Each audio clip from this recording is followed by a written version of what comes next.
welcome. Yeah, welcome. Thank you, all those who are watching and all those who will be watching me later. Well, like you all reading from the heading or the title, whatever, on behalf of all economic migrants from Ghana, I want to say a big thank you to all countries that have given us numerous opportunities in our migrant journeys. Yeah. Well, and why am I coming up with this topic or this title? Tomorrow, Ghana, my home country, will be 69 years. Will be 69 years. Somebody might think that in terms of building a country or building a nation, 69 years is not long enough. I beg to differ. But well, all the same, I would like to say a big thank you to all the countries around the world that have hosted all Ghanaian immigrants, all economic migrants. I mean, basically that's what we are. If we had better economy, better systems, most of us will not travel outside of Ghana, outside the comfort of our neighborhoods, the enjoyment of our traditional foods, the culture, and all of that. So I'll say a big thank you to all the countries that have hosted all economic migrants as we celebrate, as Ghana celebrates Independence Day tomorrow. It would have been nice. It would have been nice to be in Ghana and enjoy the Independence Day in Ghana, but like you all know from the title, we cannot be home. Yeah. And this is not to say that we are not happy where we are. We are happy. I'm happy here in America. I'm doing my best, working hard, paying my taxes, obeying the law, and it's great. It's great, but it doesn't really matter how you slice it. Sometimes it gets to a point where you think, you'll be better off being in your home country. We've all been following what's going on about ICE and all of that. Thank you all those who are watching. If you all been following on what's going on about ICE, and if you really want to see, if you really want to have a feel of how people feel about you in other countries, go on the internet and read the comments. Read the comments under some of these politically charged topics. I've been doing that. Like, for example, if you find on YouTube where like maybe somebody has been deported, arrested, or about to be deported back to their home country, whether Africa or Mexico or whatever, just read the comments. Just read the comments. The comments will let you know whether the people who are hosting you, whether they accept you or not. And I'm being frank. Sometimes it breaks my heart. It breaks my heart, the kind of comments that people write. But can you begrudge them? People will see you, they will smile with you in your face, they will laugh at you. But deep down, they don't really like you. I'm not saying, it's not everybody who is like that, Some people will like you genuinely. We are all human. Even in our homes, in our families. It's not everybody who likes you in your family. It's not all your aunties, your uncles, your cousins, your brothers who like you in your family. So it is normal. But my question is, why is it that our countries, when I say our countries, I'm referring to African countries.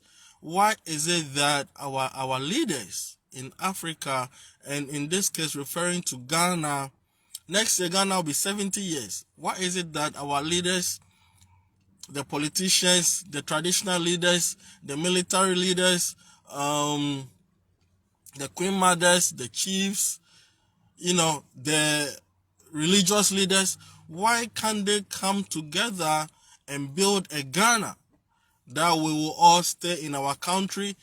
If we want to travel outside of Ghana, we'll travel outside for vacations and not, travel and go and hustle in somebody else's country where sometimes you feel like you are not wanted, you are not needed. Not because you are doing any bad thing, but just that because you are a foreigner, you are not wanted. Why? Why can't our leaders, the NDC and the MPP parties in Ghana, they have been governing Ghana for almost 40 years now. Why can't they do this for us? We are here. I'm here in America. You are there in Europe, Japan, wherever that you are. What is it that... I'll use America as an example. Those of us here in America, let's ask ourselves. We've been in classrooms. We are working with Americans. We've been in classroom with them. What is it? We have all the qualities. Ghanaians are beautiful people, law-abiding people. All the good things. Hardworking. Why is it that our leaders cannot harness the potential of Ghanaians to build our country? Why? Why can't we harness the potential of Ghanaians so that we also build our country? So that if we want to travel outside of Ghana, we will just go on a vacation and come back to Ghana. Like those of you watching me, those of you be watching me later, those of you listening to me, especially my American friends, my American families, Ghana has a lot of natural mineral resources. The only thing we lacking is good leadership. The only thing we lacking is good leadership. So if we are here, like I'm saying, here in America, it's not like, we are here taking American jobs, or like you hear some people say you are here taking American jobs. But like, you are an American citizen. If you got the job first, I wouldn't be here to take it. So sometimes it's difficult that in Ghana and in most parts of Africa, we have all the rich natural mineral resources. We have the human resources. But leadership, I'll cite two examples. When I say we have poor, wicked, evil, bad leadership in Ghana, I'll cite two examples. Maybe I'll add more. I don't want my American friends and my American families to complain that in America too the leadership is bad. No. Relatively you may think so. But when it comes to basic necessities, Americans have basic necessities, Like in Ghana, when we say somebody is poor, that person is poor, dead poor. That person is walking barefoot. Yes, this day and age, we have people walking barefoot in the villages. But in America here, when we say somebody is poor, that person could be wearing a Michael Jordan shoe because it got donated to him or her at Goodwill or wherever. That is the difference. In America, when we say somebody is poor, that person can have access to milk, a gallon of milk from the food pantry, welfare source, whatever. But in Ghana, when we say somebody is poor, that person is poor. You may not like your American leaders, but the point is there are still systems put in place for the poor and the vulnerable. When I talk of bad leadership in Ghana, look, as far back as 2014, and this is one reason why I said Ghana, we don't lead the Parliament House. That's one useless arm of government in Ghana. As far back as 2014, Ghana Parliament used over $21 million to go and buy furniture from China. Ghana Parliament. And at the time, NDC was in power. But the team that went to buy the furniture from China, the team was composed of the NDC and the MPP. because they knew what they were doing. Why would you, if we had good leadership, or if we still have good leadership in Ghana, well, then, so I'll say, if we had good leadership in Ghana, why will any reasonable leadership take $21 million to go and buy furniture from another country? Does that make sense to you? Why would any reasonable leadership take $21 million to go and buy furniture from another country? Mind you, in Ghana, we have access to some of the best wood, rosewood. We have wawa, we have odum, and all of that. We have some of the best wood. We have carpenters. We have steel benders. What does it take to make a chair? Nowadays, I've been saying something that is very easy. It's very easy to develop nowadays if you are a country, because there are a lot of blueprints. You have a lot of blueprints that you can just look on and do whatever you want to do. Anything, everything you want to do in this world right now, there are a lot of blueprints. The wheel is already made. There is no need reinventing the wheel. So why will a whole leadership take $21 million to go and buy furniture from another country, when in Ghana we have carpenters, we have steel benders who can equally make good furniture? Even if we don't have that technology, why couldn't we import the technology from China so that we used to make our own furniture for the parliamentarians who are useless anyway? Why couldn't we do that? This is one of the reasons why I say we don't have good leadership in Ghana and in most parts of Africa, in most African countries. And my second point to support the fact that we have poor leaders in Ghana is, in Ghana we have a lot of rich mineral resources like gold, diamond, iron ore, bauxite, aluminium, manganese, all that you can, think of. And recently we even discovered lithium recently. And guess what? This same NDC and MPP that have governed Ghana almost 40 years, they have engaged in galamsey. Galamsey is an informal way of, mining gold in Ghana. And they use that to pollute the river bodies to the extent that now a lot of children are being born with birth deformities. It is sad. And we call ourselves a country with leadership. I'm just letting some of these things be known so that countries that have been tolerant enough to host some of us economic migrants, you keep on tolerating us with the hopes that in the future some of these African countries will get the right leadership and not invade your beautiful countries with all the opportunities and all the systems. So that's one of the reasons why I'm coming up with this. And also to let my fellow economic migrants know that we should not just live in, excuse me to say, other people's countries, which now is our country. America is my country now, and I'm proud to be here in America. I'll do everything to defend America if America is invaded. Yes, I'm here. So if an adversary is coming in and I have to do whatever, I will do everything to defend this country. And back to the point. So all my fellow economic migrants who are in other people's countries, we should not be so comfortable. We shouldn't be so comfortable and forget Ghana. Ghana, that is celebrating Independence Day tomorrow, will be 69 years. We should not. We should not forget Ghana. We should all,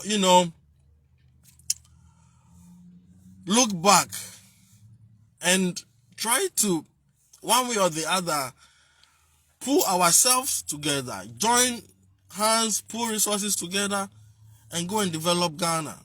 Help develop Ghana. If not for us, for generations unborn, because it will be very sad And it's sad now that, now children born in Ghana through no fault of theirs are born in an environment that is, for the most part, dusty. You cannot even drink the faucet water and all of that. It's not the fault of the children who are born in Ghana now. It's not the fault of the children who are born in Ghana now. So now, if we are lucky as economic migrants in other people's countries, we should not forget Mother Ghana. We should not forget. But the main thing is, if Ghana is going to get back to her glory days, like the days of Dr. Kwame Nkrumah, I believe, then there must be a drastic shake-up in the political leadership. Because in Ghana and in most parts of Africa, I guess around the world, I mean, it's politicians who make and take the decisions for the whole country and the citizens. We have to dispose of NDC and NPP in Ghana. We cannot sit down for NPP and NDC to drive us into the ditch. That is what they're doing, because it's shown, and they have proven to us that they are not patriotic enough. The NDC and the NPP, they have proven to us over the years that they are not patriotic enough. They don't love the country. They don't love the people in the country. From the two examples that I gave, using $21 million to go and buy furniture from China and destroying our water bodies through Galamsey alone, just these two examples goes to show that the NDC and the MPP, they don't love Ghana. They are not patriotic enough. They don't love the people. Because if you love your people, you will not destroy their water. You will not pollute their water such that it affects everybody in the country. It affects pregnant women. When children are born, they are born with, serious birth deformities. Some of us will tell it like it is. So, economic migrants, it's up to you. The ball is in our court. The ball is in all of us, our court. I think the right thing for us to do is all of us to join the base. Whether you like it or not, the base is the way forward. The base is the way forward. And I pray we get Mr. Kennedy Ohene Japan to come and lead the base. Even if we don't get Mr. Kennedy Ohene Japan to lead the base, we still have good people in Ghana. We have Professor Frimpong Boateng, we have Alanche Martin, we have Nana Kwame Bediako, we have Mr. Ejakun. We have good people. We have Mr. Dr. Nyahuta Maklo. We still have good people in Ghana. But as for the NDC and the MPP political parties, we need to throw them somewhere. We need to throw them in the dustbin and cover them come 2028. And this is one thing too. The NDC and the MPP and Ghanaians in general, we should all be happy. We should all be happy that we are calling for change of government through the ballot box to come 2028. We should all be happy that we've not hit the streets like in some other countries people will do, like we want to take over the country. No, that's not what Ghanaians are doing. Ghanaians are very peace-loving, very democratic, and we are going about it the right way. We just need good people, patriotic people, selfless,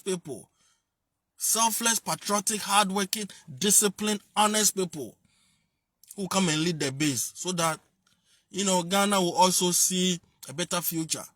Because Ghana, as I said, Ghana as it is now, I don't think we can be proud of it.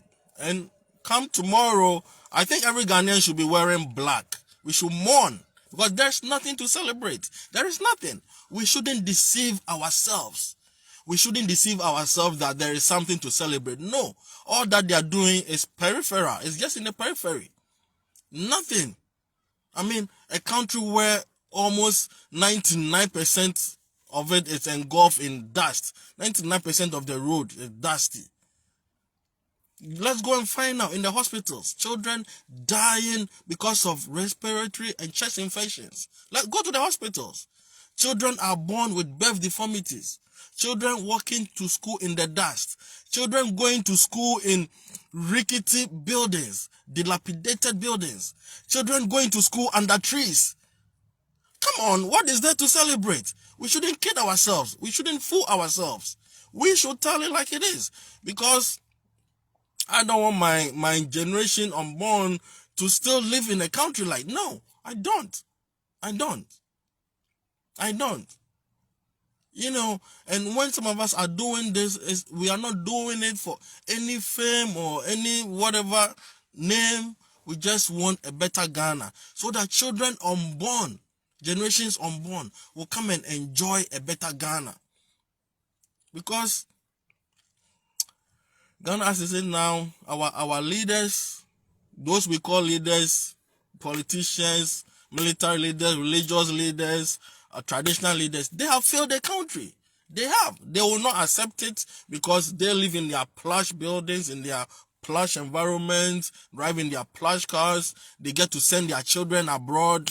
And come to think of it, think about this. I will end here. I'll end soon. Think about this.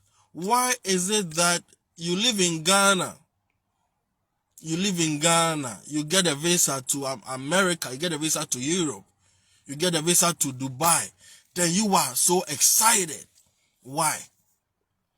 I mean, people get excitement from different things. I understand.